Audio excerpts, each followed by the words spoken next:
Russia's economic chief predicted that President Donald Trump would be re-elected in 2020, earning him a second term, followed by a radical shift in U.S. political leadership.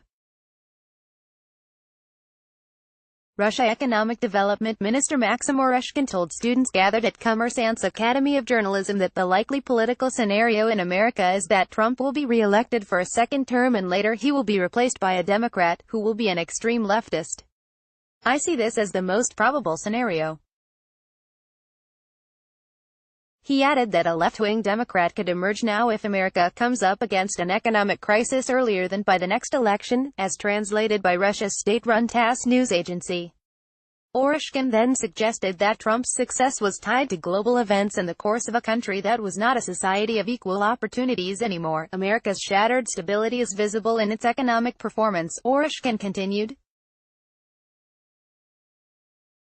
The rate of labor productivity over the past 10 to 15 years has substantially slowed down because the quality of human resources and social mobility has actually worsened. America has splintered into several various parts: New York, California, maybe Texas, and several other major areas. And then there is the rest of America, which turned out to be flyover country cast aside by that strata of society. President Donald Trump hugs the U.S. flag as he arrives to speak at the annual Conservative Political Action Conference in National Harbor, Maryland, on March 2.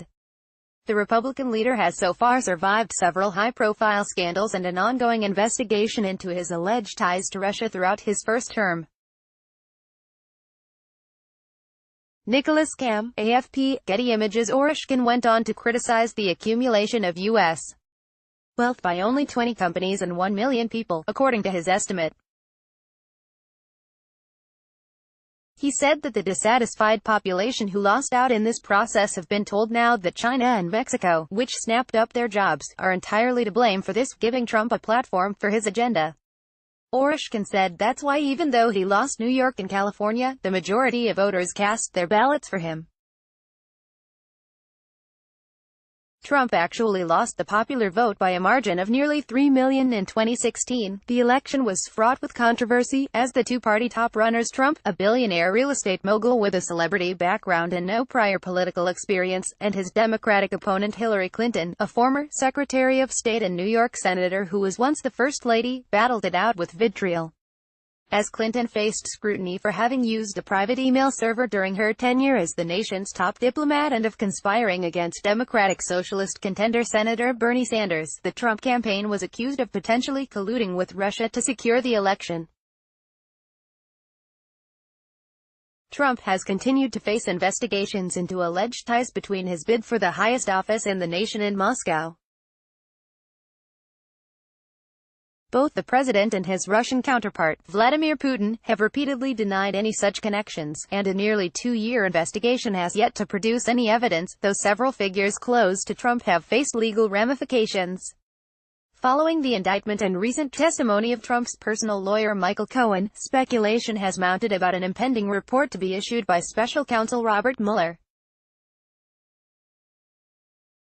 Those developments prompted further criticism from Trump, who on Sunday blamed crazed Democrats for probing Cohen while he was attempting to secure a denuclearization for peace deal with North Korea Supreme Leader Kim Jong-un in Vietnam.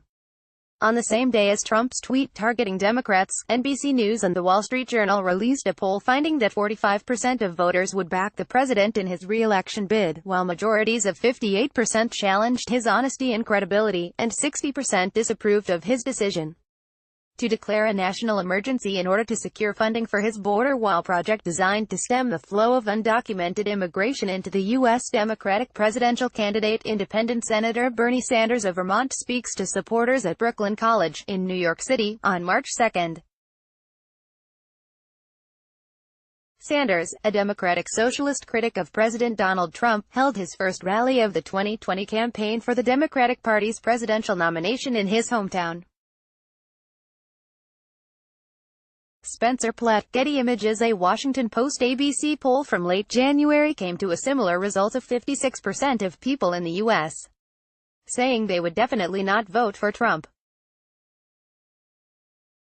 Among the most critical of Trump's policies is an emerging left-wing section of the Democratic Party, from which candidates for next year's presidential race have begun to surface. Sanders, the independent who lost his last bid to Clinton, has already announced his intentions to run, reportedly raising up to $10 million for his goal in less than a week.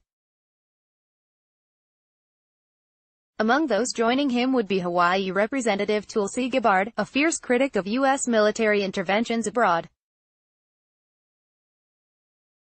Trump, who has long criticized endless wars waged across the globe, has so far continued campaigns launched by his predecessors, though he has pledged to withdraw troops from Syria, and threatened new actions against Iran and Venezuela.